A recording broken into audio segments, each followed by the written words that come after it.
เนี่ยจะให้ผลก่อนนะครับเพราะว่าแม่เนี่ยเราจะเกิดมาได้เนี่ยแม่เนี่ยเขาต้องอุ้มท้องนะครับนานถึง10 เดือน9 เดือน10 เดือนทุกทรมานนะครับกว่าเราจะคลอดออกมานะครับมาเป็นมนุษย์ได้เนี่ยเพราะฉะนั้นแม่นี่มีคุณต่อเรามากกว่าคุณพ่อนะครับเพราะฉะนั้นการที่เราฆ่าแม่กับคุณพ่อที่มีคุณเสมอกันเนี่ยกรรมที่จะให้ผลเนี่ยเขาว่ากรรมที่ฆ่าแม่เนี่ยจะให้ผลแต่กรรมที่ฆ่าพ่อเนี่ยจะเป็นตัวสนับสนุนให้การให้ผลนั้นมีกำลังมากขึ้นนะครับมีกำลังมากขึ้นอย่างนี้เป็นต้นนะอันนี้ก็เป็นเรื่องของอนันตริยกรรมนะครับนอกจากนั้น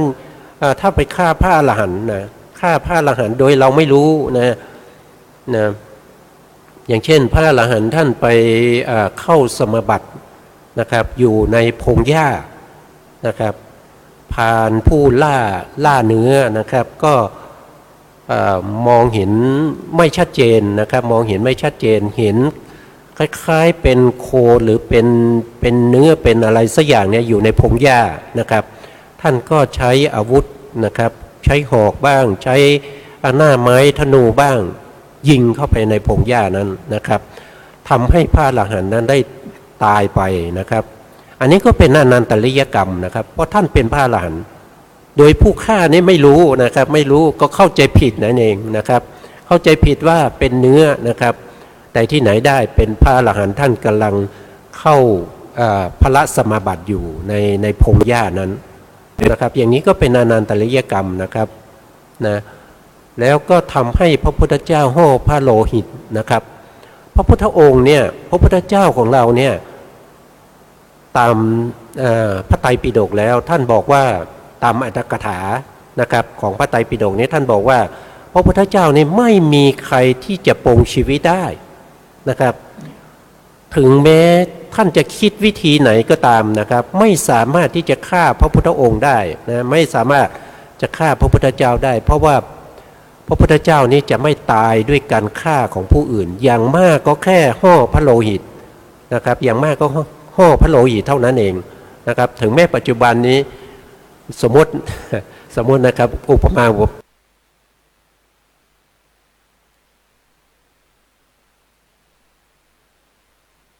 ประมาณเหมือนกันนะครับสมัยนี้มีอาวุธมากมายนะครับอย่างเช่นมียาพิษนะครับจับมาแล้วก็ฉีดยาพิษเข้าไปพระพุทธองค์ก็ไม่เป็นไรนะครับเพราะว่าด้วยบุญของท่านที่ท่านสะสมมาหรือว่าไปขังไว้แล้วก็ปรมาณูไปฝังไว้ตรงที่ท่านประทับอยู่นะครับแล้วก็จุดระเบิดชนวนให้ระเบิดพระพุทธองค์ก็ไม่เป็นไรนะครับเพราะว่าไม่มีใครเลยที่จะสามารถปรงชีวิตพระพุทธองค์ได้อย่างมากที่สุดแค่ห่อพระโลหิตนะครับอันนี้เป็นเท่าที่ศึกษามาไม่ว่าพระพุทธเจ้าองค์ไหนก็ตามไม่เคยมีอย่างนี้แล้วในอัตถกถาเนี่ยท่านก็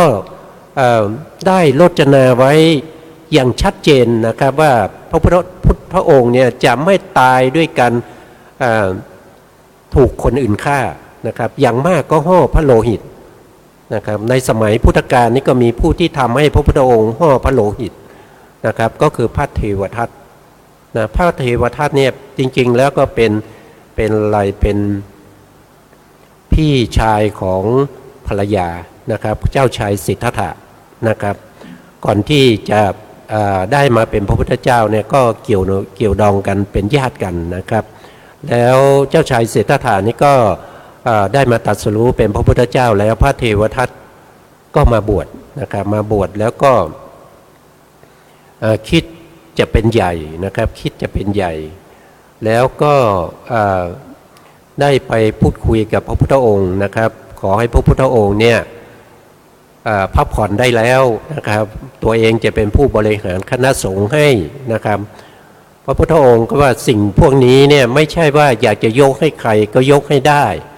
นะครับมันเป็นเรื่องของบุญบารมีของแต่ละท่านที่สร้างกันมานะครับอย่างที่จะได้เป็นพระพุทธเจ้าเนี่ยไม่ใช่ว่าเป็นง่ายๆนะครับต้องบำเพ็ญบารมีนะครับ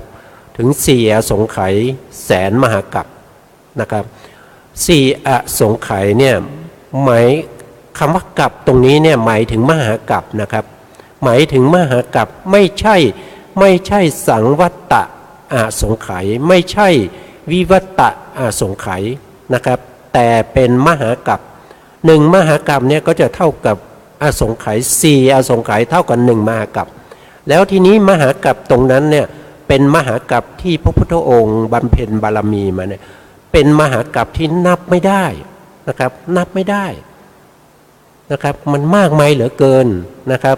แค่อสงไขยเนี่ยก็เท่ากับโดยอรรถกถาจารย์ภายหลังเนี่ยท่านได้มารจนามาอุป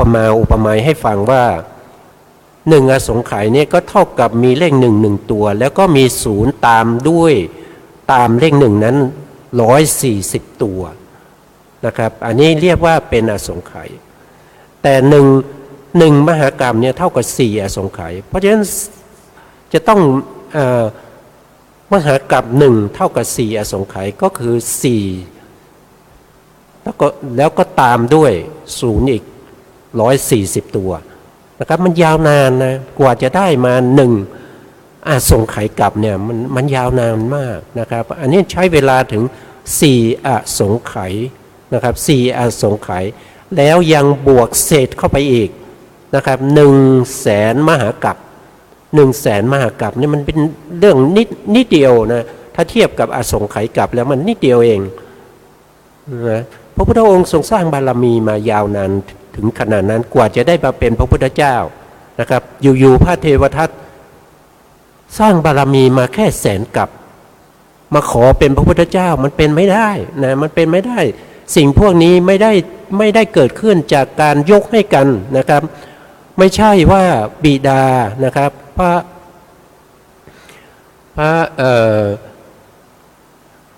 พระบิดานะครับหรือว่าพระมารดาเนี่ยเป็นผู้แต่งตั้งให้ไม่ใช่ญาติสายโลหิตแต่งตั้งให้ไม่ใช่ครูบาอาจารย์มาแต่งตั้งให้นะครับความเป็นพระพุทธเจ้าเนี่ยเป็นได้ด้วยการสร้างบารมีนะไม่ใช่พระเจ้าสุโธทนะยกให้ลูกชายสิทธัตถะเนี่ยนี่นะเป็นพระพุทธเจ้าแล้วนะไม่ใช่อย่างนั้นนะครับไม่ได้แต่งตั้งอย่างนั้นไม่ได้นะครับไม่ใช่พระมหาจักรพรรดินะครับมาแต่งตั้งให้นะความเป็นพระพุทธเจ้าเนี่ยเป็นได้ด้วยคุณธรรม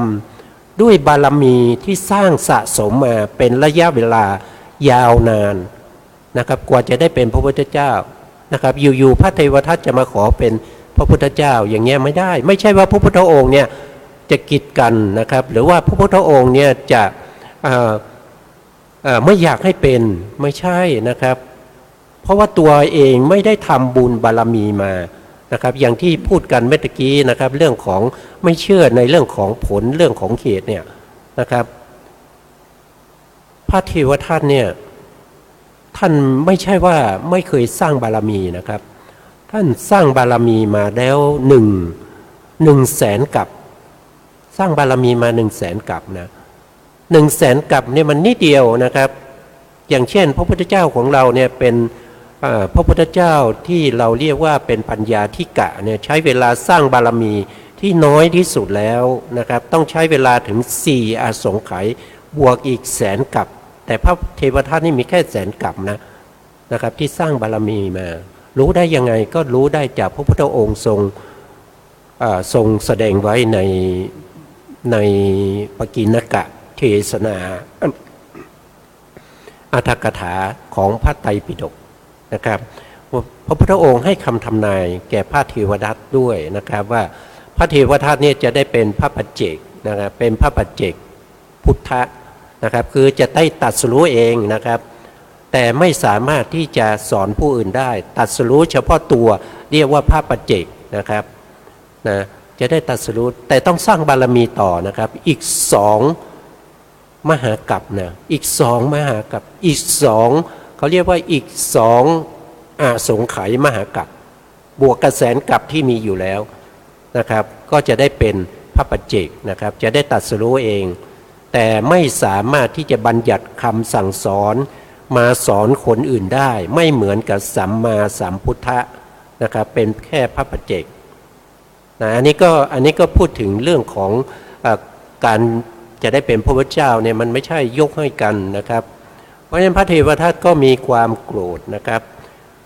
ว่าพระพุทธเจ้าเนี่ยเป็นน้องเขยแท้ๆนะครับจะช่วยบริหารคณะสงฆ์ก็ไม่ยอมนะดังนั้นจึงโกรธไปแจ้งพวกที่เป็นเขาเรียกว่าขมังธนูนะครับเท่าไหร่16 คนนะครับวางแผนไว้นะครับมายิงพระพุทธเจ้านะครับคนแรกให้ยิงพระพุทธเจ้านะเวลาพระพุทธเจ้าออกบิณฑบาตเนี่ยให้ยิงพระพุทธเจ้าแล้ววางแผนคนที่สองเนี่ยมายิงคนแรกให้ตายด้วยนะต่อกันไปอย่างนี้ถึง16 ทอดด้วยกันนะครับแต่ไม่มีใครที่จะทำได้สำเร็จทุกคนที่เป็นขมังธนูนะเห็นพระพุทธเจ้าแล้วก็เกิดศรัทธานะครับแล้วก็กราบแล้วก็ขออภัยพระพุทธเจ้าก็ให้อภัยแล้วก็ไม่มีคนไหนนะครับที่สามารถที่จะยิงพระพุทธเจ้าได้นะแล้วก็ใช้ช้างนะครับนาราคิรีใช้ช้างนาราคิรีเพื่อจะมาปรงพระชนพระพุทธองค์โดยการมอมเหล้านะครับโดยการมอมเหล้าช้างนาราคิรีนะช้างนาราคิรีก็เมานะครับเมาแล้วก็จะมาทำร้ายพระพุทธองค์นะครับพอมาถึงใกล้จะถึงพระพุทธองค์พระพุทธองค์พระอานนท์ก็ออกมาห้ามมาอยู่ขวางหน้านะครับเพื่อจะไม่ให้พระพุทธองค์ได้รับบาดเจ็บนะครับพระพุทธเจ้าก็บอกพระอานนท์ว่าหลีกไปนะเธอหลีกไปนะพระพุทธองค์ก็แผ่เมตตานะครับแผ่เมตตาให้แก่ช้างนาราคิรีนะช้างนาราคิรีเนี่ยได้รับพระเมตตาจากพระพุทธองค์นะครับซึ่งการแผ่เมตตาของพระพุทธเจ้าเนี่ยไม่ใช่เมตตาแบบธรรมดานะครับเป็นเมตตาที่หาประมาณไม่ได้นะครับหาประมาณไม่ได้นะครับท่านดร.บุญก็มาแล้วนะครับนะหาที่สุดหาประมาณไม่ได้ช้างนาราคิรีเนี่ยต้องมนนะครับต้องมนอะไรต้องมนของการแผ่เมตตานะครับก็สุดตัวลงนะครับแล้วก็ก้มหัวลงให้พระพุทธองค์นะครับอันนี้เป็นเรื่องที่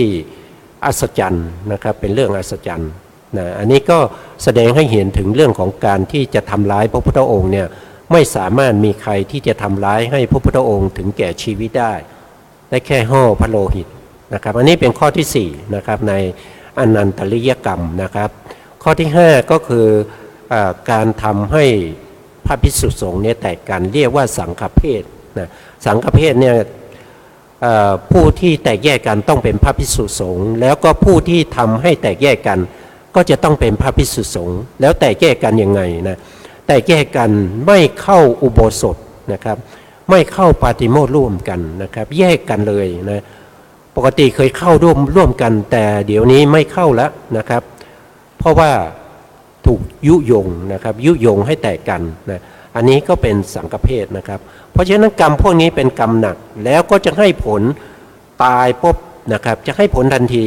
นะครับไปเกิดที่ไหนไปเกิดในมหาเวจีนรกนะเป็นนรกที่ต่ำที่สุดนะครับไม่สามารถจะขึ้นมาได้ง่ายๆนะครับเป็นนรกที่ต่ำที่สุดนะมหาเวจีนรกนะครับแล้วก็ทั้ง8กรรมนี้นะเขาให้ผลตัวไหนให้ผลนะครับตัวที่เหลือเนี่ยเขาจะเป็นตัวที่อุดหนุนนะครับอุดหนุนให้ได้รับผลของกรรมนั้นให้หนักขึ้นนะครับให้ทรมานยิ่งขึ้นนะครับอันนี้ก็เป็นการให้ผลนะครับเขาเรียกว่าเป็นคุลุกรรมให้ผลหลังจากตายแล้วให้ผลทันทีนะครับในส่วนที่เป็นกุศลก็มีนะครับพูดไปก็อาจจะยาวนะครับก็ขอฝากไว้แค่นี้ก่อนครับขอบคุณครับขอบคุณอาจารย์ประเสริฐครับทุกสิ่งทุกอย่างไม่ได้เกิดขึ้นโดยไม่มีเหตุไม่มีผลทุกคนสามารถที่จะทำได้โดยเฉพาะด้านที่เป็นกุศลอาจารย์ประเสริฐ ยกตัวอย่างของผู้ที่มีความประสงค์จะเป็นพระพุทธเจ้าก็สามารถทำได้ถ้ามีความตั้งใจจริงแต่มีกฎอยู่อย่างหนึ่งว่าผู้ที่จะบำเพ็ญพุทธเจ้านั้นต้องเป็นผู้ชายเป็นพุทธเจ้าขอให้มีความตั้งใจจริงเป็นได้เท่านั้นครับเรากำลังศึกษากันเรื่องกรรม กรรมคืออะไรกรรมคือการกระทำทางไหนทางกายวาจาและใจเป็นกุศลก็ได้เป็นอกุศลก็ได้บุคคลทำกรรมอย่างไหนก็ได้รับผลอย่างนั้นคือทำกรรมดีก็ได้รับผลดีทำชั่วได้รับผลชั่วการทำกรรมนั้นสามารถแก้ไขได้เคยพูดเคยทำเคยคิดในสิ่งที่เป็นอกุศลแก้ให้เป็นกุศลได้เรียกว่าแก้กรรมแต่แก้วิบากแก้ผลของกรรมนั้นแก้ยากเช่นเรากล่าววาจาที่เป็นมุสาวาจาพูดปดพูดไปแล้วก็มันผ่านไปแล้วจะไปแก้ยังไง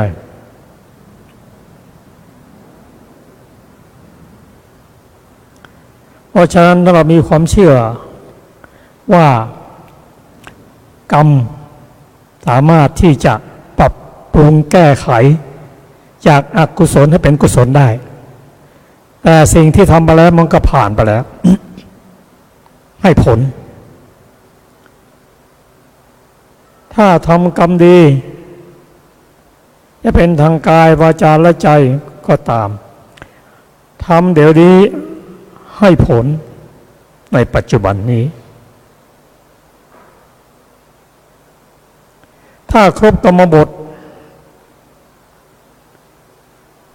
ให้ผลไปเกิดนำไปเกิดและเศษของกรรมนั้นก็ตามให้ผลไปตลอดจนกว่าจะถึงพระนิพพานถ้าเราเข้าใจอย่างนี้แล้วก็เราก็จะระมัดระวังไม่ว่าจะเป็นการพูดการคิดการทำก็ดีสิ่งที่จะช่วยเราได้นั่นก็คือพิจารณาก่อนพูดก่อนคิดก่อนทำแต่ถ้าเริ่มศึกษาเราได้ก็ต้องใช้เวลาหน่อยแต่ถ้าผู้ที่ได้บำเพ็ญมาตลอดแล้วก็พิจารณาไม่นานนี่จะเรียกว่าโยนิโสมนสิการจากนั้นก็ใช้สติควบคุมแต่ที่พูดนี่นะเป็นด้านปริยัติการปฏิบัตินั้นก็จะต้องฝึกฝนในการกระทำต่อไป สิ่งแรกที่น่าสนใจนั่นก็คือครุกรรมโดยเฉพาะมิจฉาทิฏฐิที่ดิ่งทำดีไม่ได้ดีทำชั่วได้ดีไม่มีเหตุไม่มีผลอย่างนี้ไม่ต้องผุดตายไปแล้วไม่ต้องผุดต้องเกิดละอนันตริยกรรมกำหนักให้ผลทันทีไม่มีอะไรมาห้ามได้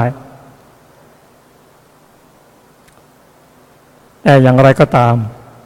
บุคคลที่ทำอนันตริยกรรมแล้วสำนึกผิดก็มีโอกาสที่จะเป็นบัณฑิตได้แต่กุศลก็เป็นกุศลอกุศลก็อกุศลไม่มีอะไรมาห้ามได้ข้อที่น่าคิดก็คือการฆ่าบิดามารดา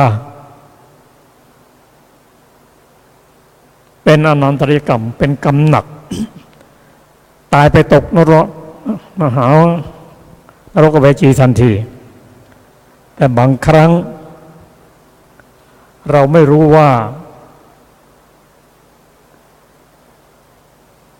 ใครเป็นบิดามารดาในอดีตอันนี้สำคัญเพราะบิดามารดาถ้าสิ้นชีวิตไปแล้วบางทีก็ท่านก็ไปเกิดเป็นเดรัจฉานก็มีเราไม่รู้เพราะฉะนั้นถ้าการไม่ฆ่าสัตว์ได้นะก็ถือว่าเราได้เว้นสิ่งนี้ไปได้เพราะเราไม่รู้ว่าใครเป็นใครส่วนที่สองนั้น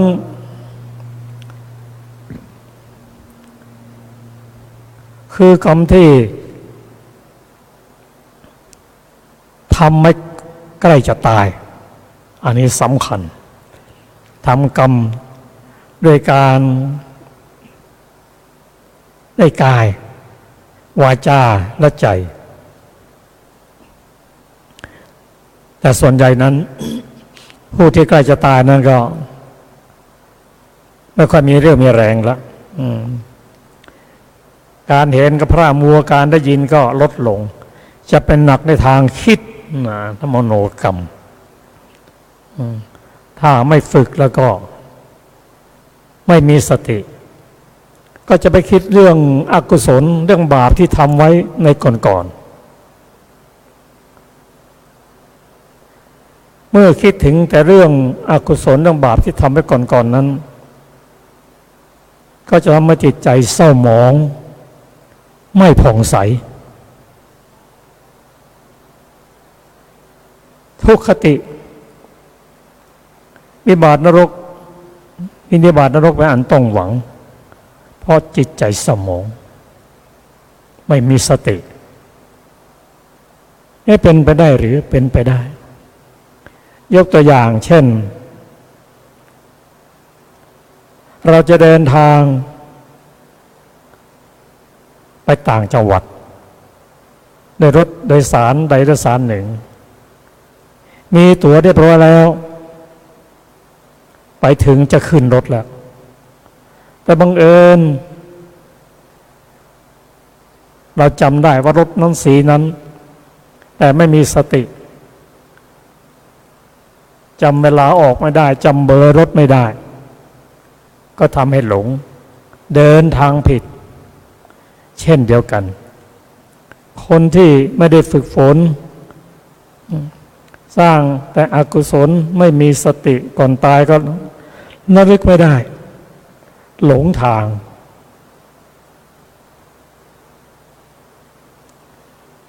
บุคคลก่อนจะตายนั้นกล่าวว่าเมื่อจิตเศร้าหมองไม่ผ่องใสทุกขติเป็นอันต้องหวังได้จริงอยู่บุคคล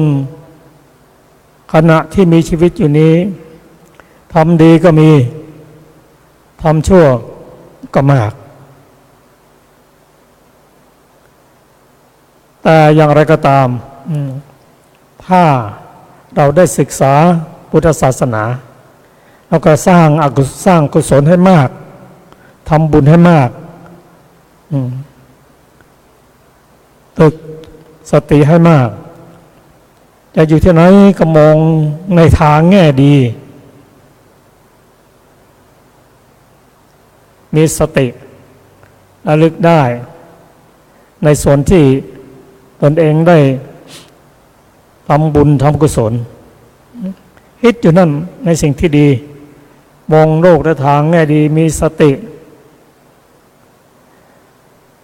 แล้วก่อนจะตาย สติที่เราฝึกฝนมานั้นบุญกุศลนั้นจะให้เราระลึกถึงบุญกุศล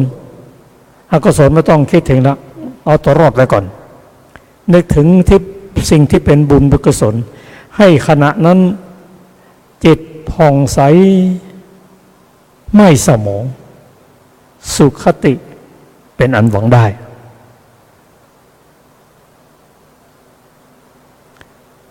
เนี่ยถ้าเราจับ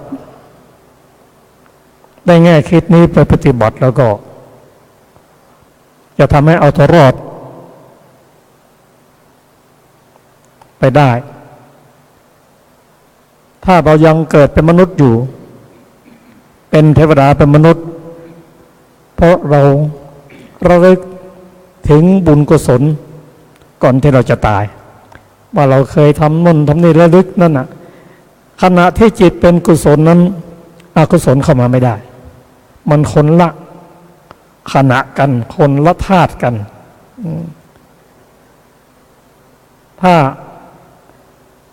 เรามีสติดี ระลึกถึงบุญกุศลจิตใจผ่องใสไม่เศร้าหมองนะครับไปเกิดเป็นมนุษย์เทวดาไปก่อนถ้าเป็นมนุษย์ก็มีโอกาสได้สร้างบุญสร้างกุศลแต่ถ้าเราสร้างบุญสร้างกุศลแต่ก็เป็นนึกในสิ่งที่ไม่ดีนั่นน่ะมันเสียเวลายกตัวอย่างเช่นนางมาริกาเทวีเป็นพระมเหสีของพระเจ้าประเสนที่โกศลเป็นที่รักเพราะตลอดชีวิตของท่านนั้นท่านสร้างบุญสร้างกุศลตลอดเวลาพระเจ้าประเสนที่โกศลนั้นคิดอยู่เสมอว่าพระนางมาริกาเนี่ยถ้าสิ้นชีวิตไปก็สวรรค์ชั้นดุสิตแน่นอนแต่บังเอิญก่อนจะสิ้นชีวิตท่านเป็นนึกถึงอกุศลที่ท่านเคยโกหกกับพระเจ้าประเสนที่โกศลไว้ขณะนั้นจิตขณะนั้นเศร้าหมองท่านต้องไปตกนรก7 วัน7 วันของโลกมนุษย์นะไม่นานพอสิ้นชีวิตไปก็ท่านก็ไปเกิดในสวรรค์ชั้นดุสิตแต่ถ้าคนไม่เคยสร้างบุญสร้างกุศลมาเลยนะตกนรกก็ตกนานไม่มีอะไรที่จะมาอุปถัมภ์ค้ำชูอันนี้เป็นเรื่องที่เราพอจะน้อมนำไปปฏิบัติในชีวิตประจำวันได้อีกประการหนึ่งนั้นให้เราระลึกอยู่เสมอว่าไม่ว่าเราจะพูดจะทำจะนึกคิดจะเป็นบุญก็ตามเป็นกุศลก็ตามมีผลทันทีโดยชวนะนั้นท่านจะแสดงให้เราเห็นชัดว่าการทำกรรมจะเป็นกุศลก็ดีอกุศลก็ดีให้ผลในชาติปัจจุบันให้ผลในชาติที่2และชวนะอีก5 ดวงคือดวงที่2กับดวงที่6จะติดตามไปให้ผลไปอุปถัมภ์ไปเบียดเบียนไปอุปฆาตจนกว่าจะพ้นจากทุกข์ถ้าเราได้นึกอย่างนี้แล้วก็เราเห็นเราจะกลัวนะแต่ถามปัจจุบันนี้คนที่ทำไปโดยไม่รู้ว่าจะให้ผลนั้นมีมากเพราะไม่ได้ศึกษาคำสอนของพุทธเจ้าเมื่อเรารู้เรื่องผลของกรรมและเรื่องกรรมและผลของกรรมแล้วเราควรจะไปปฏิบัติอย่างไรที่จะรักษาตัวรอด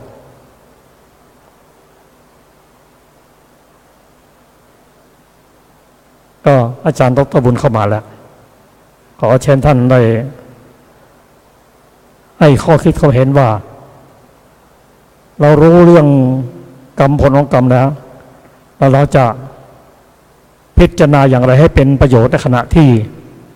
เรามีชีวิตอยู่ ขอเชิญครับ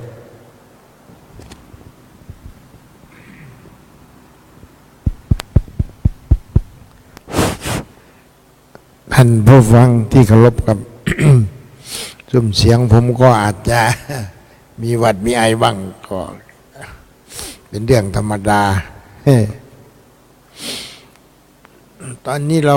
พูดกันถึงเรื่องกรรมแต่ก่อนที่จะเข้ามาสู่ เรื่องของกรรมนี่ผมค้างใจอยู่เรื่องเมตตา เรื่องของเมตตาจิต ที่เราพูดกันอยู่นี่ผมนี่เกรงว่าพวกเราที่ไม่เอาจริงกับเมตตาเนี่ยจะทำให้ค่าของเมตตาที่พุทธเจ้าบอกไว้ว่าผู้เจริญเมตตาจิตเนี่ยนอนหลับสบายไม่ฝันร้ายอะไรอย่างนี้เป็นต้นนะครับ11ประการนี้โดยกระทั่งว่าหลับแล้วตื่นสบายจิตสบายใจนี่เกรงว่าพวกเราจะไม่ได้เจริญอย่างจริงจังก็จะไปกล่าวหาว่าไม่เห็นฝันเลขอะไรมันไปนอกไปละสมัยพุทธเจ้านั้นไม่มีฝันเลขไม่มีเลขเพราะฉะนั้นอยากจะนำเรียนท่านผู้ฟังในข้อมูลดิบจริงๆหน่อยว่าพระพุทธเจ้าท่านใช้เมตตาจิตในเชิงปฏิบัติในเชิงรูปธรรมยังไงให้เห็นตัวอย่างง่ายๆ อย่างตอนที่พระเมื่อที่พระพุทธเจ้าที่พระราชาว่าพระเทวทัตปล่อยร่วมกันกับพระเจ้าอัจฉาศัตรูปล่อยช้างนาราคีรีเข้ามาที่ช้างตกมันแล้วก็กินเหล้าเมายามมาถึงพระพุทธเจ้าแทนที่จะกระโดด เข้าตีเข้าแทงพระพุทธเจ้ากลับมากราบหมอบถวายบังคมพระพุทธเจ้าเอาละเราเอาข้อเขียนหรือว่าเอาคัมภีร์เป็นเกณฑ์ก่อนว่าท่านเขียนบอกมาอย่างนี้ท่านจะปฏิเสธหรือไม่ปฏิเสธก็ไม่เป็นไรแต่ข้อถามมันมีอยู่ว่าท่านจะอธิบายความเป็นไปได้ของเหตุการณ์นี้ยังไงถ้าท่านไม่ยอมรับสิ่งที่พระพุทธเจ้าตรัสไว้ว่าเพราะพระองค์แผ่เมตตาจิตมาถึงช้างนาราคีรีท่านจะพูดรับสั่งว่านาราคีรีเอ้ยเราไม่มีอะไรด้วยกันเราไม่เคยทะเลาะไม่บอกแว้งกันนะอย่าไปเชื่อเขาเลยคนเขาเข้าใจผิดไปเรามาอยู่ด้วยกันอย่างนี้นะพลังจิตพร้อมกับพระพุทธดำรัสที่ตัดออกมานั่นน่ะมันมีพลังเข้าไปกระตุ้นหัวใจของช้างนาราคีรีแต่พวกเราอย่าไปเที่ยวเอาตัวอย่างบริกิกอกมาแล้วจะไปเห็นช้างตกมันแล้วจะไปรูปหลังรูปตายเลยนะครับช่วยไม่ได้เพราะกระแสจิตของเรากับกระแสจิตของพุทธเจ้านั่นนะมันคนละกระแสมันคนละคลื่นเอาถ้าจะพูดแล้วเนี่ยพูดเรื่องพูดว่าคนละกระแสก็ยังพอได้ถ้าบอกว่าคนละคลื่นแล้วก็พวกเราทุกนี้เข้าใจคลื่นอย่างเรานี่อย่าไปเที่ยวใช้เอามาใช้แต่ท่านจงยอมรับว่าพลังจิตหรือว่าคลื่นที่พุทธเจ้ารับสั่งกับนาราคีรีเนี่ยขณะที่พระอานนท์จะกระโดดเข้าไปขวางช้าง พุทธเจ้าก็ต้องอ้าวดูก่อนอันโน้นเดี๋ยวก่อนเดี๋ยวตถาคตจัดการเองไม่ต้องห่วงเนี่ยทีนี้คำถามว่าเมตตาที่พุทธเจ้ารับสั่งหรือว่าเอามาใช้กันกับช้างนาราคีรีเนี่ยมันจะเป็นระดับไหนเมตตามันมีทั้งระดับโลกิยะระดับโลกุตระแน่นอนจิตพระพุทธจิตตอนนั้นก็ต้องเป็นโลกุตระแน่นอนแต่ในระดับโลกิยะก็พุทธเจ้าก็พูดชัดเจนอยู่แล้วว่าผู้เจริญเมตตาจิตจะได้รับอานิสงส์11อย่างนอนฝันไม่ฝันร้ายเทวดารักษาเหล่านี้เป็นต้นนะครับนี่เป็นตัวอย่างหนึ่งซึ่งผมขออนุญาตตัวอย่างที่สองก็คือพระเทวทัตไปดูทางเสด็จขึ้นเขาคิจกูฏที่พระเทวทัตแอบดูแล้วมันก็หนีไม่พ้นแต่เพราะแรงอิจฉาริษยาของพระเทวทัตพระพุทธเจ้าก็เลยพูดภาษาหยาบๆคือว่าเหยียดพระบาทไปรับไปหน่อยให้มันชื่นใจซะคำว่าคนจะชื่นใจก็คือเทวทัตก็เลยปะทะกับหินสะเก็ดหินที่หลุดออกมาพุทธเจ้าก็เหยียดพระบาทไปรับให้นิดหน่อยเท่านั้นเองถ้าไม่มีพระเมตตาจิตอย่างนี้มันก็ไม่ใช่ธรรมดาแล้วเขาคิดจะกูดที่กลิ้งลงมานั่นน่ะมันไม่มีทางหนี มันเป็นช่องแต่สมัยนี้มันขัดมันก็ยังอยู่เหมือนเดิมแหละมันเป็นช่องขึ้นไปจะให้มันกลิ้งหนีไปที่ไหนแต่เป็นแต่เพียงสะเก็ดเท่านั้นแหละมาหาพุทธเจ้านี่ก็เป็นเมตตาเชิงอะไรผมก็อยากจะใช้คำว่าเชิงปุกลาธิฐาน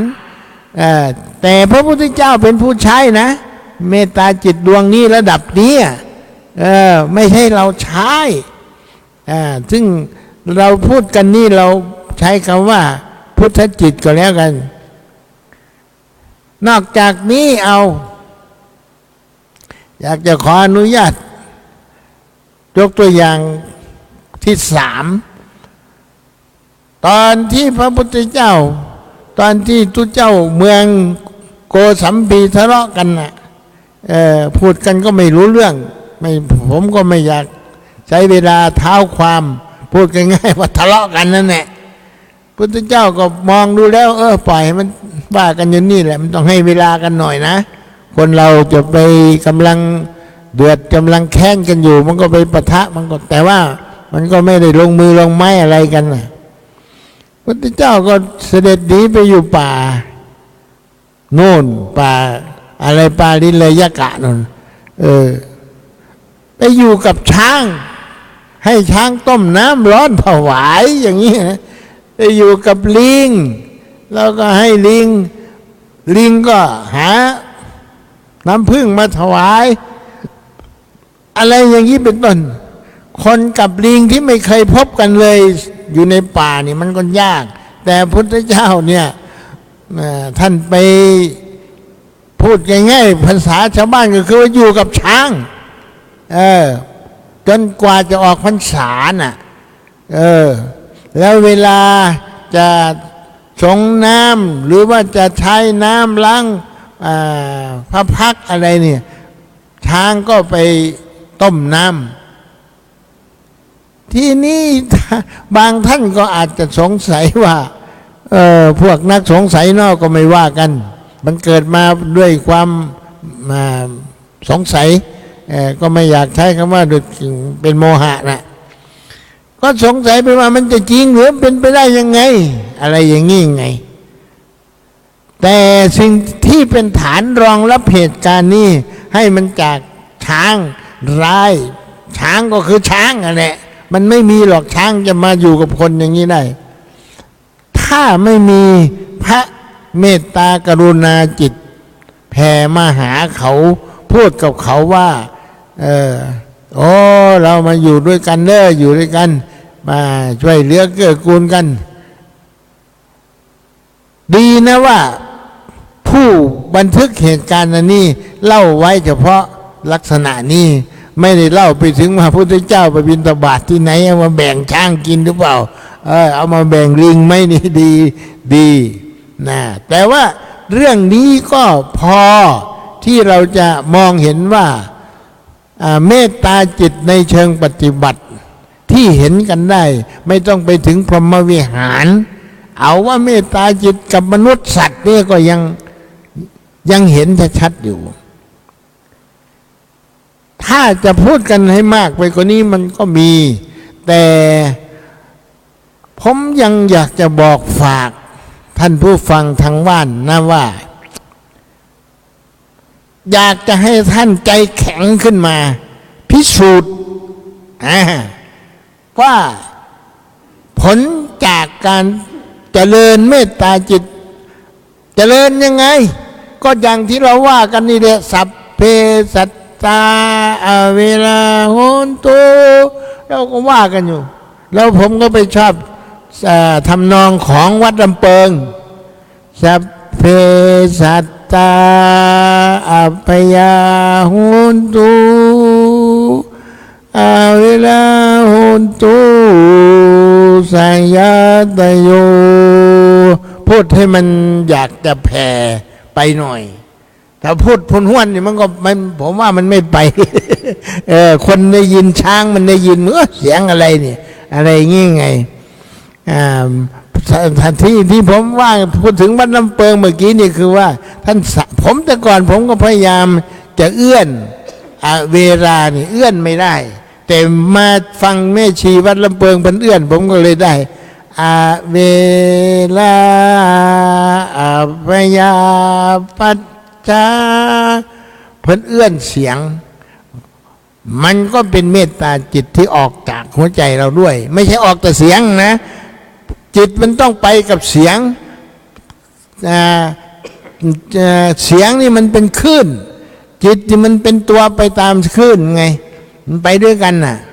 มาเรื่องคลื่นเสียงนี่พุทธเจ้าพูดมานานแล้วตั้ง3อยู่ในอภิธรรมนี่เป็นเรื่องอย่างนี้แหละทีนี้พูดกันมาให้มันชัดเจนก็คือว่าท่านลองสวดเมตตาจิตอย่างที่เนี่ยสัพเพสัตตาเวลาหุนตัวพยาปัจจาว่าไปเนี่ยลองทดสอบดูสิว่าให้ติดหูว่าให้ติดใจว่าอย่างพุทธเจ้าบอกว่าเหมือนกันกับแม่กับลูกรักกันเนี่ยเห็นสัตว์ทั้งหลายนี่ลองดูสิมันจะได้ครบไหมอานิสงส์11ประการเนี่ยผมว่ามันจะได้มากกว่านั้นอีกด้วยซ้ำไปแต่ว่าพวกเรานี่มันไม่ถึง มันได้วันเดียวเท่านั้นเองบางทีก็ได้ลองให้มันได้วันละ108เอาแค่นั้นแหละเพราะฉะนั้นที่จะไปบอกทิศเหนือทิศใต้แต่วันนั้นก็มันก็มากไปก็ว่าสัพเพสัตตานี่มันก็ไปหมดทุกแห่งแหละเพราะฉะนั้นก็เลยอยากจะบอกว่าเอาละท่านผู้ฟังทางบ้านถ้าได้ยินเสียงนี้แล้วก็ลองคิดดูสิว่า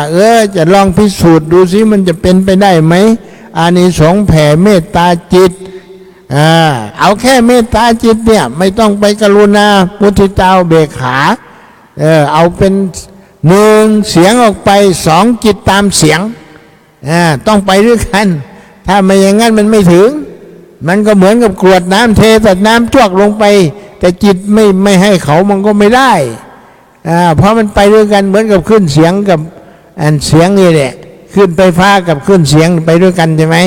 มันถึงจะไปพูดกันรู้เรื่องอันนี้ก็เหมือนกันขออนุญาตท่านประธานไว้แค่นี้ก่อนสำหรับเรื่องกรรมนั้นผมยังนึกไม่ออกว่าจะตอบจะต่อได้ยังไงขอบคุณหลาย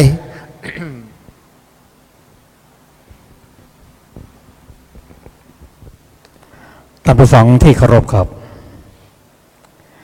เมื่อเรารู้ว่าการกระทำกรรมทางกายก็ดีทางวาจาก็ดีทางใจก็ดีมีผลทั้งนั้น จะเป็นอกุศลก็ให้ผลเป็นความทุกข์ถ้าเป็นกุศลให้ผลเป็นความสุขส่วนจะมากหรือน้อยนั้น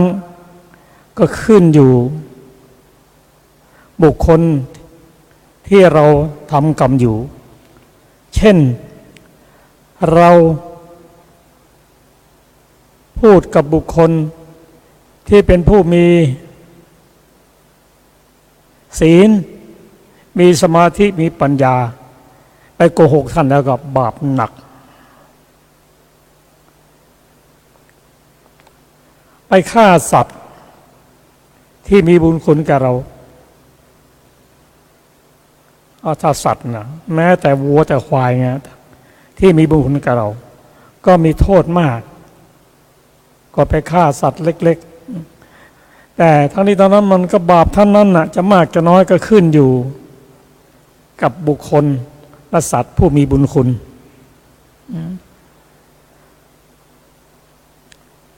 ถ้าเห็นอยู่อย่างนี้แล้วก็เราก็จะพึงระวังจะพูดจะอะไรกับผู้ใหญ่ผู้มีศีลมีธรรมนั้นต้องระวังเป็นพิเศษทีเดียวแต่จะพูดกับใครก็ตามถ้ามันเป็นอกุศลก็มันอกุศล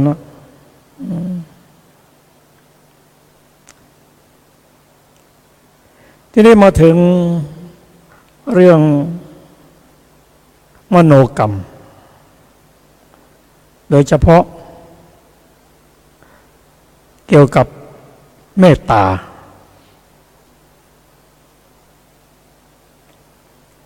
เราจะนำเมตตานั้นมาปฏิบัติในชีวิตประจำวันได้โดยตั้งเจตนาอธิษฐานเจตนาตั้งกายกรรมวจีกรรมมโนกรรมไว้ทุกครั้งเช่นเราจะเดินทางไปไหนนะตั้งกายกรรมวจีกรรมมโนกรรมไว้ด้วยเมตตาคำว่าเมตตาเนี่ยคือความเป็นเพื่อนมิตรไมตรีไม่โกรธเคืองต่อกันถ้าเราทำได้อย่างนี้ปฏิบัติอย่างนี้มีสติว่าวันนี้เราจะรักษากายวาจาใจให้เป็นให้อยู่ในหลักของเมตตาก็ได้ผลตามสมควร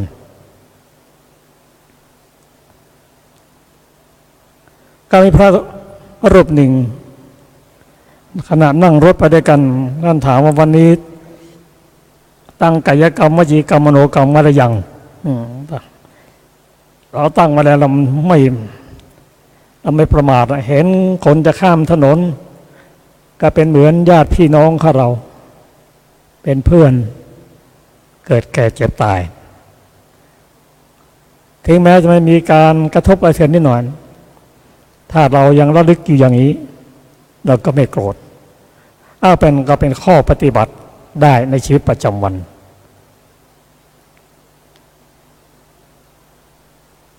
สร้างกุศลกรรมให้มากโดยการรักษาศีลเจริญสมาธิพร้อมด้วยสติพิจารณาชีวิตและร่างกายของคนเราครับแล้วก็เราปฏิบัติอย่างไรจึงจะพ้นแห่งกรรมนั่นคือปฏิบัติด้านกุศลกรรมมาบท10ขอเชิญอาจารย์ศิลภาได้แสดงสมุฏฐานที่เป็นเหตุแห่งกุศล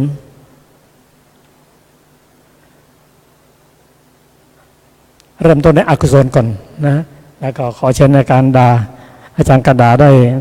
นำเหตุแห่งกุศลธรรมมาศึกษากัน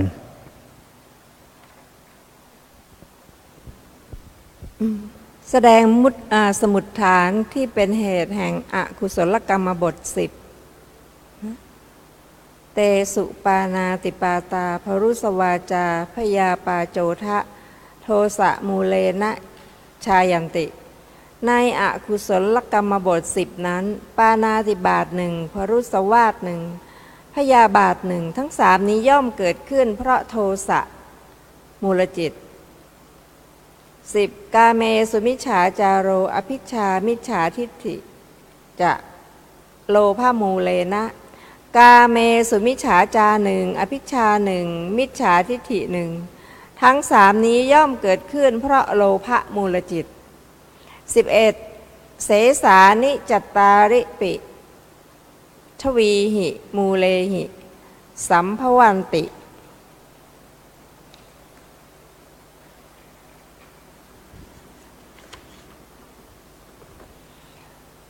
สัมผัสปลาปะ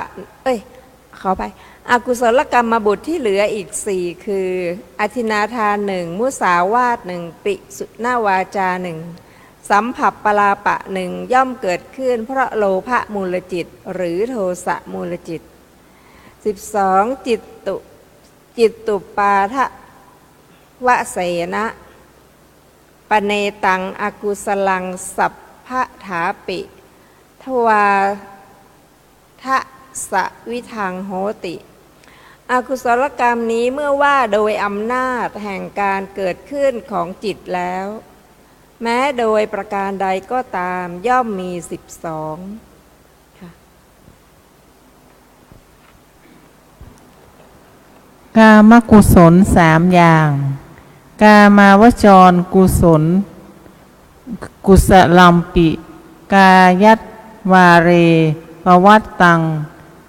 กายกัมมังวจีทวาราวาเรปวัตตังวจีกัมมังมโนทวาเรปวัตตังมโนกัมมันเจติกัมมัททวาระวะเสนะติวิทังโหติ กามาวจรกุศลว่าด้วยกรรมทวารก็มี3อย่างเช่นเดียวกันคือกายกรรมที่เกิดในกายทวารวจีกรรมที่เกิดในวจีทวารมโนกรรมที่เกิดในมโนทวาร 14. ตถาทานศีละภาวนาวเสนะกามาวจรกุศลว่าด้วยประเภทของทานศีลภาวนาแล้วก็มี3อย่างเหมือนกัน 15. จิตตปาทวเสนะปเนตังอัฏฐวิทังโหติ กามาวจรกุศลกรรมนี้เมื่อว่าโดยอำนาจแห่งการเกิดขึ้นของจิตแล้วย่อมมี8บุญญกิริยาวัตถุ10ทานศีลภาวนาอปัจจายนะเวยาวัจจะปฏิทานะปัตตานุโมทนะธรรมสวนะธรรมเทศนาทิฏฐิชุกรรมวเสนะทัสสวิทังโหติกามาวจรกุศลกรรมว่าโดยอำนาจแห่งบุญกิริยาวัตถุมี10ประการคือ 1. ทานคือการให้ทาน 2. ศีลคือการรักษาศีล 3. ภาวนาคือการเจริญสมถะวิปัสสนา 4. อัปปจายนะการประพฤติอ่อนน้อมด้วยกายหรือด้วยวาจาแก่บุคคลที่มีคุณวุฒิและวัยวุฒิ 5. เวยาวัจจะการปฏิบัติการช่วยเหลือแก่บุคคลหรือสถานที่ที่สมควร 6. ปฏิทานนะการแผ่ส่วนบุญ 7. ปัตตานุโมทนะการอนุโมทนาในส่วนบุญ 8. ธรรมสวนะคือการฟังธรรม 9. ธรรมเทศนาคือการแสดงธรรม 10. ทิฏฐิชุกรรมะคือการทำความเห็นให้ตรง 17. ตังปเนตังวีสติวิธรรมปิกามาวจรกรรมะมิจเจวะสังขังคัจฉติอกุศลธรรม12กุศลธรรม8 รวมทั้ง20นี้ย่อมเรียกว่ากามาวจรกรรมเท่านั้น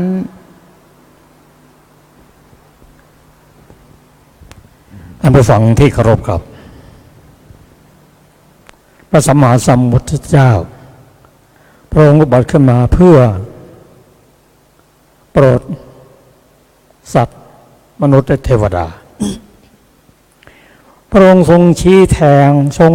ทางให้ดำเนินว่าทางนี้ไปสู่ทุกขติ ทางนี้ไปสู่สุขติ โดยพระองค์จำแนกว่าบุคคลที่สร้างกรรมที่เป็นอกุศลเช่นอกุศลกรรมบท10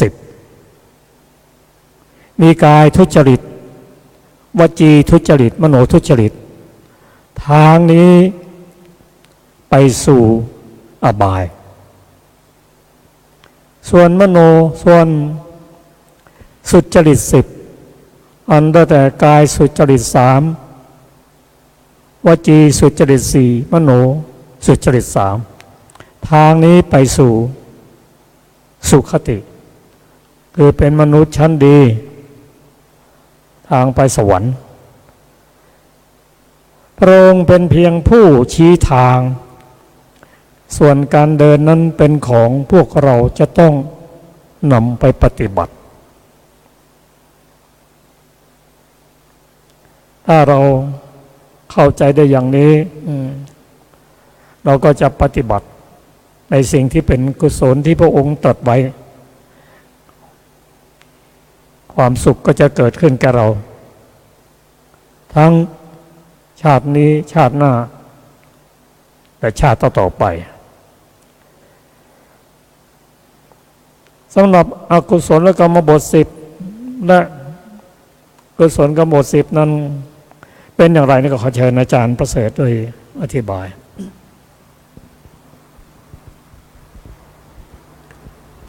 ครับผม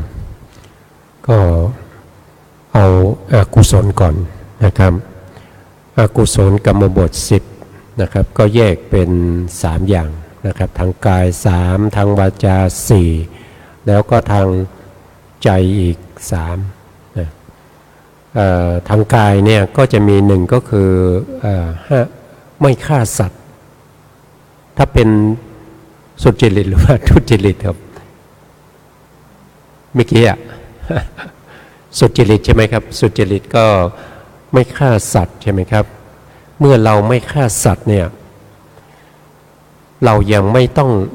มีการเบียดเบียนสัตว์ด้วยนะครับเท่านั้นยังไม่พอนะครับเรายังจะต้องไม่ใช้ให้ผู้อื่นฆ่านะครับไม่ให้ผู้อื่นเนี่ยเบียดเบียนสัตว์แล้วก็ยังไม่มีความยินดีในการฆ่าสัตว์และเบียดเบียนสัตว์ถ้าเราไปเห็นเนี่ยเราก็ทำใจนะครับอย่าให้ใจเราไปยินดีกับการที่เขากำลังฆ่าสัตว์แล้วก็เขากำลังเบียดเบียนสัตว์อยู่อย่างเช่นไปตลาดเนี่ยก็ไปเห็นเขากำลังฆ่าปลาอยู่อย่างเงี้ยนะครับเราก็ต้องระวังใจเรานะครับไม่ให้ยินดีกับการกระทำของแม่ค้าพ่อค้าที่กำลังทุบหัวปลานะแล้วนอกนั้นยังไม่พอนะเรายังจะต้องมีการเว้นจากการกล่าวคุณนะครับกล่าวยกย่องสนับสนุนส่งเสริมให้เข้าฆ่าสัตว์นะครับให้เข้าเบียดเบียนสัตว์คืออย่างน้อยๆเนี่ยเราต้องทำ4ข้อนี้ให้ได้นะไม่ใช่ว่าไม่ฆ่าสัตว์ก็คือไม่ฆ่าสัตว์นะครับนอกจากไม่ฆ่าสัตว์แล้วเนี่ยอย่างที่ว่านะครับต้องไม่ใช้ผู้อื่นฆ่าด้วยนะเราไม่ฆ่าเองไม่ใช้ให้ผู้อื่นฆ่าแล้วเวลาเราไปเห็นคนอื่นเขากำลังฆ่าสัตว์เราก็ต้องไม่ทำใจไปยินดีพลอยยินดีกับเขานะครับหรือว่าบางคนอาจจะผมไม่ยินดีแต่ผมไปยินร้ายมันก็ไม่ได้เหมือนกันนะครับแล้วจะทำยังไง ก็ให้เป็นอุเบกขานะครับ อุเบกขาคืออะไรก็คือสัตว์ทั้งหลายนะครับก็นึกถึงว่าสัตว์ทั้งหลายย่อมมีกรรมเป็นของตนนะใครทำกรรมอะไรไว้ก็ย่อมจะได้รับผลของกรรมนั้นนะครับปลาที่ถูกทุบหัวนะครับเขาก็เคยทำกรรมประเภทนี้มาก่อนนะครับตอนนี้เขากำลังชดใช้กรรมอยู่นะชดใช้กรรมอยู่แต่ที่น่าสงสารมากก็คือผู้ที่กำลังทำอยู่นะครับผู้ที่กำลังทำอยู่เนี่ยหนีไม่พ้นนะที่ตัวเองจะต้องไปถูกคนอื่นทุบเนี่ยนะครับอันนี้ก็คือการที่เรานึกถึงเรื่องของกรรมนะ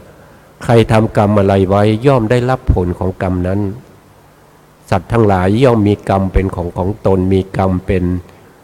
ที่พึ่งมีกรรมเป็นที่อาศัยมีกรรมเป็นเผ่าพันธุ์มีกรรมเป็นอะไร นะครับก็อย่างนี้นะครับว่าเวลาเราที่เราไปเห็นเนี่ยสิ่งที่ไม่ดีไม่ต้องไปยินดียินร้ายทำใจกลางๆแล้วก็นึกถึงว่ากรรมของใครของมันนะกรรมของเขาก็เป็นของเขาเราไม่ควรจะเอากรรมที่เขากำลังทำนะมาเป็นกรรมของเราต่อไปนะครับ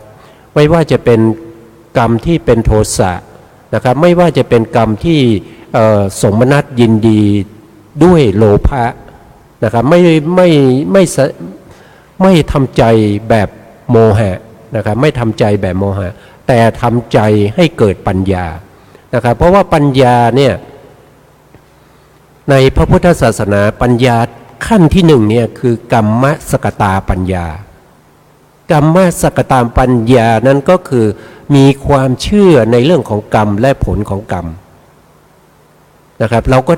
ได้อะไรได้ปัญญานะครับถ้าเราเห็นเนี่ยเราก็ได้ปัญญาถ้าเราไม่ได้นึกถึงว่าเห็นป๊อบก็คุณจะฆ่าเขาทำไมสงสารเขาไปโวยวายอย่างเงี้ยมันก็กลายเป็นว่ากรรมเขาเนี่ยมาต่อให้เป็นกรรมของเราในทางที่ไม่ดีนะครับถ้าเราเห็นแล้วเราก็นึกถึงนะครับนึกถึงว่าสัตว์ทั้งหลายย่อมมีกรรมเป็นของตนอันนี้เป็นปัญญานะเป็นปัญญาขั้นที่หนึ่งในพระพุทธศาสนานะเราก็ได้ปัญญาด้วยนะครับแต่ปัญญาของเราเนี่ยจะมีกำลังหรือไม่นะถ้าไม่มีกำลังเนี่ย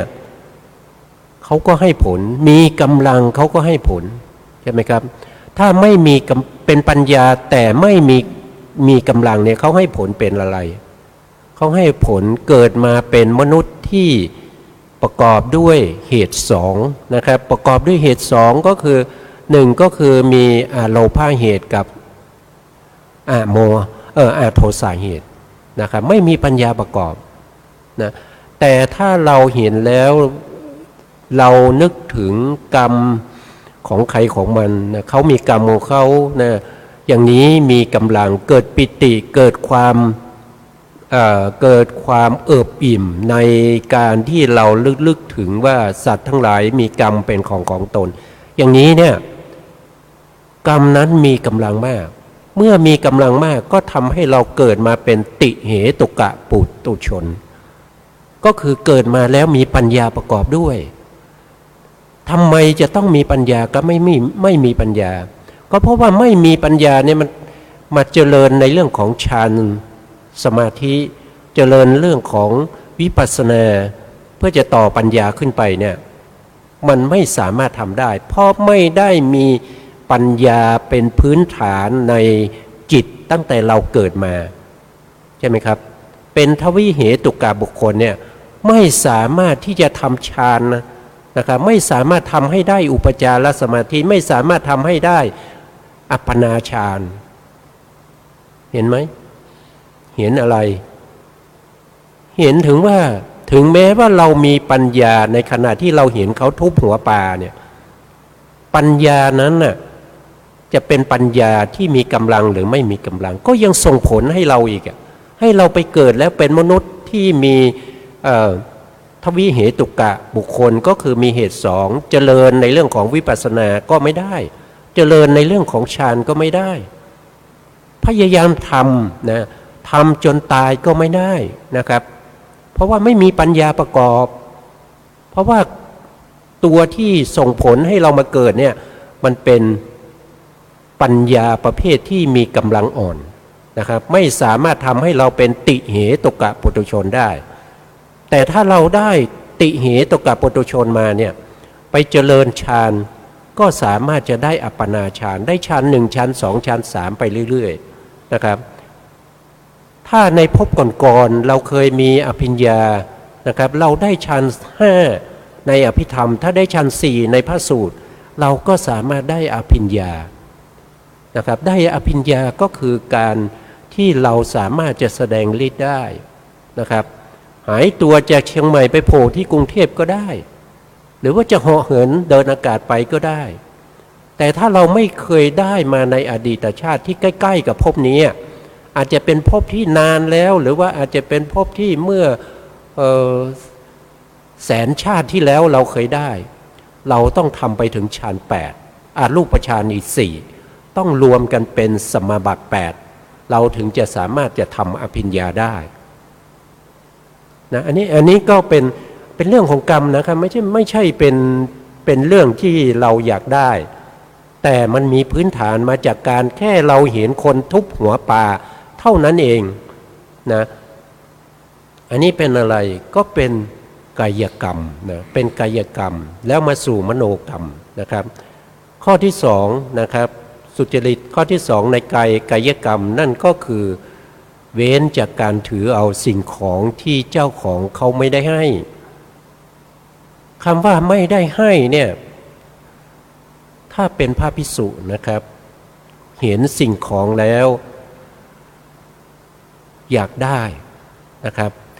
พอนึกอยากได้เนี่ยเอามือแค่ไปจับเท่านั้นเองนะครับแล้วก็ยกขึ้นแล้วก็วางไว้ที่เดิมอย่างนี้ศีลก็ขาดนะอย่างนี้ก็เป็นอาบัตินะครับเป็นอาบัติต้องปรงอาบัติแต่พวกเราเนี่ยถ้ายกขึ้นมาแล้วเอามาดูไปดูมาแล้วก็วางไว้ที่เดิมมันก็ไม่เป็นไรเพราะว่าเราไม่ได้เอามาเป็นของเราเรารู้อยู่ว่าสิ่งของนั้นเขามีเจ้าของใช่ไหมครับมีเจ้าของแล้วเจ้าของเขาเนี่ยหวงแหนเรามีจิตอยากได้มีความพยายามในการที่จะเอาสิ่งนั้นมาเป็นของเรา5ก็คือสามารถจะเอามาได้อันนี้คือกรรมบทเมื่อครบกรรมบทอย่างนี้ให้ผลเมื่อไหร่ก็ไปอบายนะครับไปอบายเลยนะแต่ถ้าเราเห็นสิ่งนี้สวยนะครับแต่ไม่รู้ว่าใครเป็นเจ้าของนะครับไม่รู้ว่าใครเป็นเจ้าของจิตเราคิดอยากจะได้เราก็คิดถึงว่าโอ้ถ้าเขามีเจ้าของเนี่ยสิ่งนี้ของเขาหายไปเนี่ยเขาจะรู้สึกอย่างไรนะครับถ้าเราเป็นของเราก็จะรู้สึกอย่างนั้นนะครับเพราะฉะนั้นเราไม่เอานะครับเราไม่เอานะเราไม่เอาดีกว่านะครับเมื่อเราไม่เอาแล้วเนี่ยเราไม่ลักทรัพย์ใช่ไหมครับเราไม่ถือเอาสิ่งของที่เจ้าของเขาไม่ได้ให้เราจะต้องไม่ใช้ให้ผู้อื่นไปลักด้วยนะครับไม่ใช้ให้ผู้อื่นไปลักในเวลาที่เราไปแล้วนะครับอย่าให้ผมไปอยู่ในสถานการณ์นะผมไปแล้วคุณค่อยไปเอาอย่างเงี้ยนะครับไม่ใช้คนอื่นไปเอานะไม่ใช้คนอื่นไปลักนะเมื่อไม่ใช้คนอื่นไปลักแล้วแต่ถ้าเราเดินไปเห็นคนอื่นเราก็ไม่ได้ใช้เข้ามาลักไปเข้ามาหยิบไปเราก็อย่ายินดีนะครับเราก็อย่ายินร้ายว่าคนคนนั้นเขาเอาของนี้ไปได้นะแล้วก็เราต้องไม่กล่าวคำสรรเสริญการลักทรัพย์ด้วยนะครับไม่กล่าวคำสรรเสริญว่าไอ้หน้าคนนั้นนะครับที่อยู่ปากซอยนะในกอที่อยู่ปากซอยวันก่อนเนี่ยเขาไปปล้นธนาคารเขาได้เงินมาเยอะแยะเลยนะตำรวจก็จับเขาไม่ได้นะครับเขาเป็นเศรษฐีแล้วตอนนี้เห็นเขาปลูกบ้านซื้อรถเราไม่ควรจะไปกล่าวอย่างนั้นเพื่อจะชักจูงใจให้บุคคลอื่นเนี่ยไปทำการปล้นธนาคารต่อเราไม่ควรจะกล่าวในการส่งเสริมให้เกิดการลักทรัพย์เนี่ยมันก็จะเป็นอย่างนี้นะข้อที่3ทางกายก็คือเรื่องของกาเม นะครับเรื่องของกาเมนะครับเรื่องกาเมก็คือการผิดประเวณีนะครับอันนี้ก็เช่นเดียวกันนะครับเมื่อเราเว้นจากการประพฤติผิดในกามนะครับเราก็ไม่ต้องใช้ผู้อื่นบางคนอาจจะสงสัยว่าเรื่องกาเมนี้ต้องมีการใช้ด้วยหรือก็มีนะครับก็มีสังเกตดีๆนะครับถ้าสมมติว่าเราไปทะเลาะกับใครคนใดคนหนึ่งเขามีลูกสาวนะเราก็จะใช้ให้คนนั้นคนนี้คิดไปฉุดเลยไปเนี่ยไปก็จะไปใช้คนอื่นให้เขาไปทำสิ่งที่ไม่ดีนะครับเวลาเขาทำสิ่งที่ไม่ดีก็นี่มันเป็นศัตรูเรานะยินดีชอบใจอย่างเงี้ยนะครับแต่คนนี้เป็นคนที่สนิทสนมกับเราชื่นชมเขาอยู่เนี่ยลูกสาวเขาถูกทำร้ายเกิดความห่อเหี่ยวเกิดความเศร้าส้อยมันก็ไม่ควรจะเป็นอย่างนั้นนะไม่ควรจะเป็นอย่างนั้นต้องทำอย่างที่ผมว่านะกรรมใครกรรมมันนะครับนะแล้วก็ไม่กล่าวคำสรรเสริญในการผิดประเวณีด้วยเนี่ยปัจจุบันนี้มีเยอะนะครับในอินเทอร์เน็ตมีเลยนะน้องนั้นน้องนี้นะครับถ้าดูจริงๆมันจะมีนะครับการที่ยุยงคือการที่กล่าวคำสรรเสริญว่าน้องนั้นเป็นอย่างนั้นสวยอย่างนั้นเป็นอย่างนี้เอาใจเก่งอย่างนี้อันนี้มันเป็นการที่พูดให้คนอื่นเนี่ยให้ไปผิดกาเมสิ่งพวกนี้เราไม่ควรทำนะครับไม่ควรทำเพราะว่ามันเป็นกรรมนะครับไม่ว่าจะเป็นวจีกรรมนะครับไม่ว่าจะเป็นมโนกรรมกายกรรมเราต้องเว้นนะอันนี้น่าจะหมดเวลานะครับผู้การครับ ขอบคุณอาจารย์ประเสริฐครับเรื่องกรรมเป็นเรื่องที่น่าสนใจศึกษาแล้วก็นำมาปฏิบัติสร้างแต่กุศลกรรมเว้นอกุศลกรรมชีวิตก็จะเป็นสุขมีเวลานิดหนึ่งอาจารย์ดร.บุญมีอะไรจะเพิ่มเติมเชิญครับท่านผู้ฟังที่เคารพผมจะขออนุญาตสนับสนุนท่านอาจารย์ประเสริฐที่ท่านพูดเรื่องกุศลกรรมหรืออกุศลกรรมก็ตามเรื่องที่ผมจะพูดในที่นี้คือเรื่องของนายพรานชื่อกุตมิตรท่านผู้ฟังนึกว่ามันน่าจะออกมาในรูปแบบไหนคือได้ภรรยาเป็นโสดาบันแต่แกเองยังเข้าป่าหานกหาปลาหาอะไรกันกินอยู่สนุกเหมือนเดิมมีลูกอยู่ตั้ง2 คนนั่นถ้าลูกไม่ง่ายก็คือว่านายพรานเป็นไปได้ยังไงเมียเป็นโสดาบันแท้ๆทำไมต้องไปกรรมเวรอะไรต้องไปมีสามีเป็นนายพรานนกนายพรานสัตว์ในป่าเรื่องมันก็มีไปถึงพระพุทธเจ้าเอาละผมพูดรวบรัดให้เห็นตามเวลาก็คือว่าพุทธเจ้าท่านรับสั่งต่อสถานการณ์นี้ว่าเมียเขาเป็นโสดาบันทำหน้าที่หาข้าวหาน้ำให้สามีไปทำมาหากินเท่านั้นไม่ได้คิดไม่ได้ส่งเสริมสำคัญคือจิตท่านจะไปบอกว่ามันก็ต้องเป็นแนวร่วมอันนี้ท่านพูดแต่พระพุทธเจ้าท่านไม่พูดอย่างนี้แนวร่วมกายกรรมเฉยๆเอาข้าวมาเอาตระเตรียมของให้ก็ได้แต่ว่าจิตของเขาเนี่ยน่ะมันไม่มีเลยในการที่จะไปแม้กระทั่งเอาชีวิตตัวเองไปเขาก็ยังยอมพวกโสดาบันเนี่ยนี่อันนึงที่เป็นเรื่องของกุศลกรรมทีนี้พอมาอีกอันนึงมโนกรรมที่มันแรงเห็นชัดเจนเลยลูกชายเศรษฐีคนหนึ่งไปเห็นพระมหากัจจายนะสงน้ำจากไปน้ อาจิรบดีขึ้นมาพึงตัวอยู่ ไปเห็นหุ่นของท่านก็อิจฉาก็เลยโอ้ถ้าได้นอนด้วยสักคืนหนึ่งคงจะสนุกมาก เนี่ยมโนกรรมของท่านอย่างเงี้ยครับเดียวนั้นเนี่ยร่างกายของท่านเปลี่ยนเป็นผู้หญิงทันทีเลย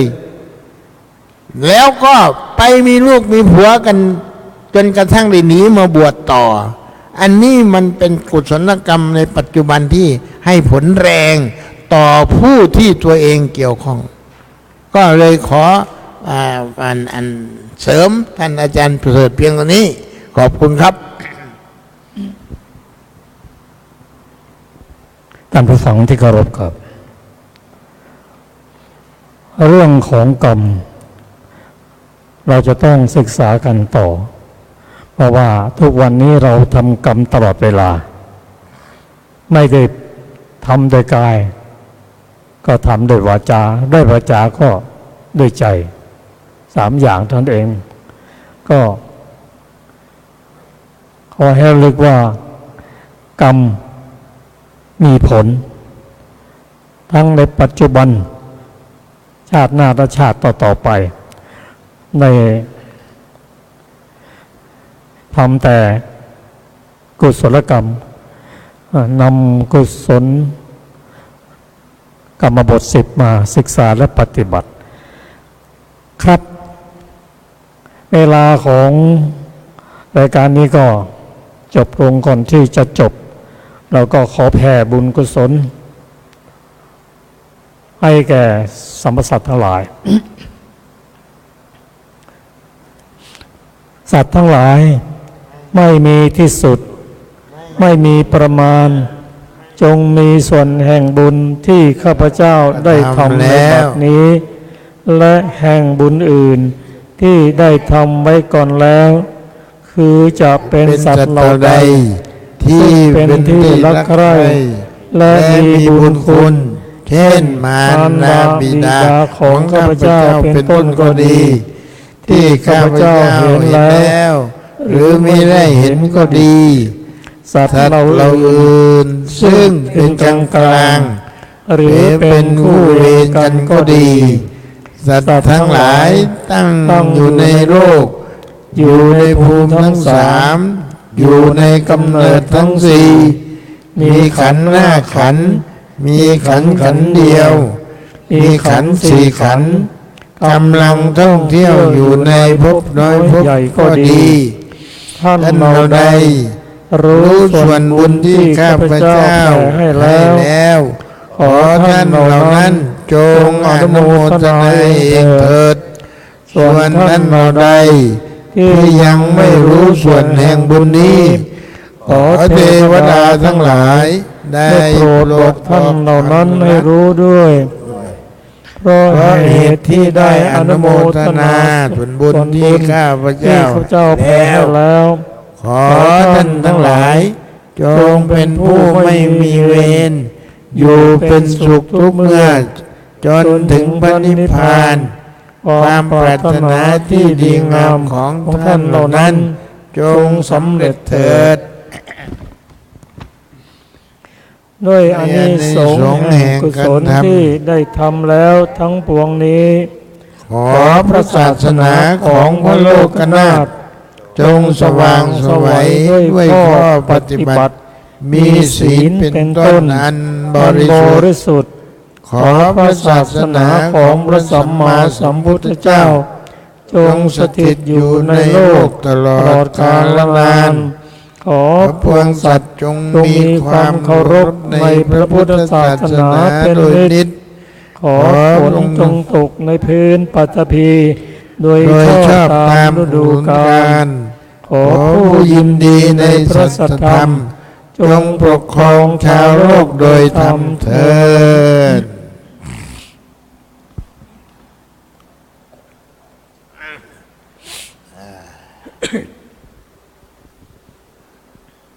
อะระหังสัมมาสัมพุทโธภะคะวาโอ